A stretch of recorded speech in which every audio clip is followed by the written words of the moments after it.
खिन्थु बेबायदि जानो नाङा जोंनि जाम्बा जाम्बिफोरखौ दम होनानै मा मोननो सिगि सह खालामनानै मा मोननो जोङो दानि सोरखारा जाहैबाय हाग्रा सिफायनायफोरखौ बादा होदों खिन्थु बेवहाय नुदों जाहैबाय हाग्राखौसो सिफायफैदों माखासेफ्रा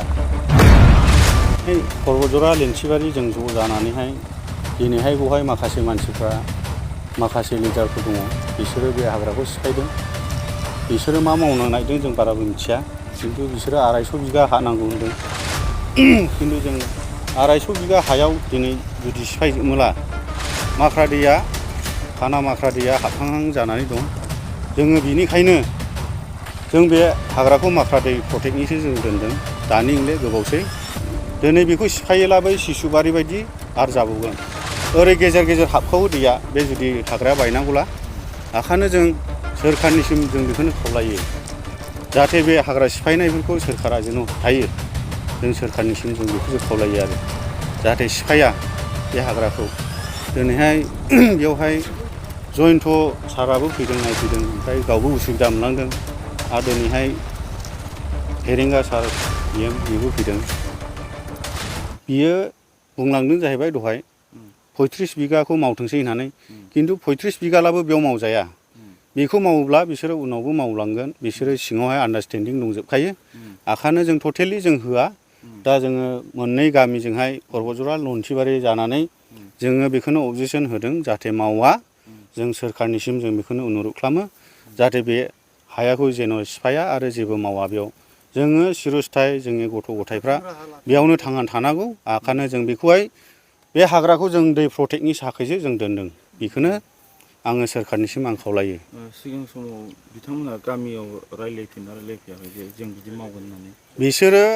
माखासे आन्डारस्टेन्डिं सिङाव माखासे लिडारफोरखौहाय थिनहरदोंमोन खिन्थु लिडारफ्रा बे खामानिखौ मावाखै आरो रायजोफोरजों रावजोंबो रायलायाखै आरो जोङो बुंदोंमोन जेनेरेल मिटिं ला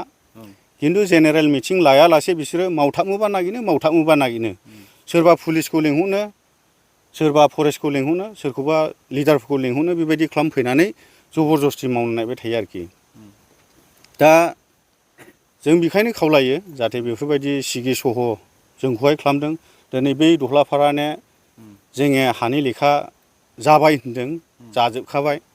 दा बेखौहायबो बिसोरो बुंदों जाहैबाय बे हानि लेखा मोननाय नङा बे खामानिखौ मावहोआला बे हानि लेखाखौ सिज खालामनानै लायबाय बेफोरबायदिबो खोथा बुंलाबायदों आरो खिन्थु बेबायदि जानो नाङा जोंनि जाम्बा जाम्बिफोरखौ दम होनानै मा मोननो सिगि सह खालामनानै मा मोननो जोङो दानि सोरखारा जाहैबाय हाग्रा सिफायनायफोरखौ बादा होदों खिन्थु बेवहाय नुदों जाहैबाय हाग्राखौसो सिफायफैदों माखासेफ्रा जोङो बेनिखायनो खावलायो बे माखासे हाग्रा सिफायग्राफोरखौ बे सोरखारा जेन अननानै जाहाथे बन्द' खालामनानै दोनो नङाबा बेसेबांसो न'खर खहा जागोन बेवहाय मेक्सिमाम ओरैहाय मथा मथि 50 घर दङ बेबायदि ओमफ्राय ओरैहाय दङ जाहैबाय ओरैनो 60-70 ओमफ्राय बेबायदिनो लाइन ओरैहाय धंस जालांजोबगोन आरोखि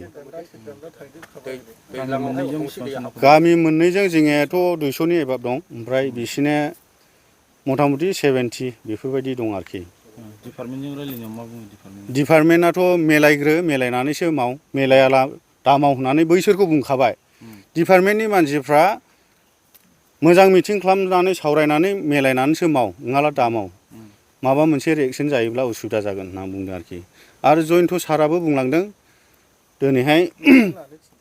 माबा मोनसे मिटिं लाग्रोनानै सावराय बेबायदि खोथाखौ बुंलांदोंमोन सारा ओमफ्राय खिन्थु बेबायदि लास्लाबालासे इसोर मावलाबायनाय आरोखि ओमफ्राय ओंखायनो जों सानबाय जोंथ' होखा नालाय पाब्लिकफ्रा ओंखायनो जों पाब्लिकफ्रा होआ जोंनि रायजो राजाफ्रा होखाले दिनैनिफ्राय जोङो बे हाग्रा सिफायनायखौ जों बन्द' खालामगोन आरो पाब्लिकफ्रा बेयाव गासिमबो जोङो अबजेक्सन खालामखाबाय स्ट्रंखा जोङो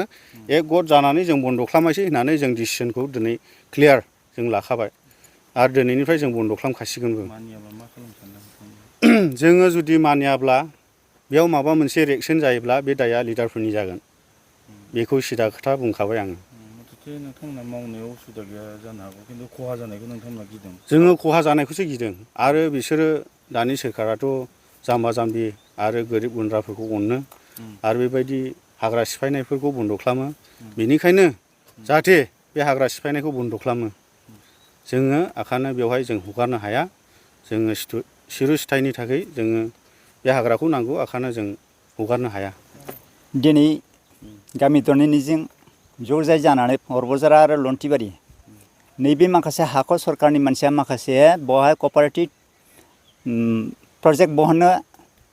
खामानिखौ आवगायगासिनो दङ। नाथाय गामि दरनैनि मानसिया बहुद असुबिदानि थाखाय दैमा खाथि हिसाबै बे हाखौ गोदो ससियेल मण्डल सिंहआ जरिब खालामना होलांखानायखौ अब्लाबो रायजो राजाया बेखौ भबिष्यतनि थाखाय गाव गाव थांना थानायनि थाखाय बेखौ जेबो खथि खस्थ' खालामनानै लायाखै हाग्राबारि ओनसोलखौ। जुदि भबिष्यताव सिफायोबा रायजो राजानो थांना थानायनि खुनु राहा बा निरापत्ता गैया। नाहर सोनाबहा साइडआव बेनो गोदोनि माख्रादैनि दैलामनि रुगुङा आरो खोला ओनसोलाव नाहरदो गासिबो रायजो राजा दं। अब्ला बेखिनि हाग्राखौ सिफायनानै जुदि माबायोबा धंस खालामना लायोबा रायजो राजाया खुनु निरापत्ता गैया बहा संसार जानायनि दैया हाबगोन। सोर मा खालामनो नागिरदों बेखौ जाबाय माखासे जोंनि बे ओनसोलनिनो लिडार दुलाल बसुमतारी बिथाङा बे खामानिखौ मावनो आखायाव लागासिनो दङ। माखासे गिदिर गोलाव मानसियाबो बेवहाय हेफाजाब दङ बे खामानिखौ मावनो थाखाय। बेखायनो बे हाग्राखौ सिफायनो बेखायनो जोंबो रायजो राजा जानानै जों खावलायो बे हाग्राखौ जेन अननानै सिफाया। नाहर सानजाहा बारा गोजान गैया दै माख्रा दैयानो भबिष्यताव बै जोंनि एसे साहा सानजाहानो सिसुवारि ओनसोला मा जानानै थांखो नोंथांमोनानो मिथिखागोन MLA बा MCLA आनो गासिबो। होमबा जोंबो बेबायदि जायोबा उनाव रायजो राजानि थाखाय मा राहा खालामना होगोन सरकारा जोंनि थांना थानायनि थाखाय। जुदि दैमाया जुदि फैथारोबा भबिष्यताव बेखौ प्रटेकसन होनायनि खुनु राहा निरापत्ताखौ मोनस्लाबनाय नङा। दानि बे हाग्राखौ सिफायबा बे हाग्राफोरखौ जों मालाबाबो सिफाय होनो हाया। अननानै सरकारा बुजिनानै जेन' रायजो राजानि थाखाय मोजां खामानि बा राहा खालामना होयो। जोंनि बादा होनायखौबो मानियो। बेसे गुवार बे हाग्राया? बे हाग्रायाव अनुमान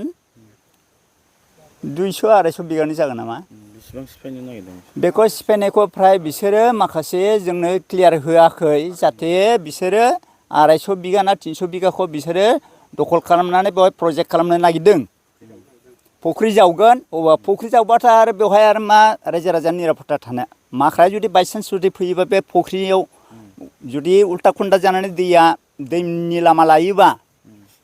होमबा रायजो राजाया थांना थानायनि खुनु राहा गैया। दिनै अननानै जेन सरकारा जोंनि होबथानायखौ गनायनानै लायो आं बेखौनो खावलायो रायजोनि जानानै। सरकारनिसिम नोंथांमोना थांदोंना थाङाखै? सरकारनिसिम दा जेबो खालामनाय जायाखै। माने बिसोरो होआ होननानै थासेयावबो बिथांमोना जर जलम बेखौ रायजोफोरनि गेजेराव फैनानै बहुद मण्डला आगोलावबो जरिब खालामना होलांखाबाय।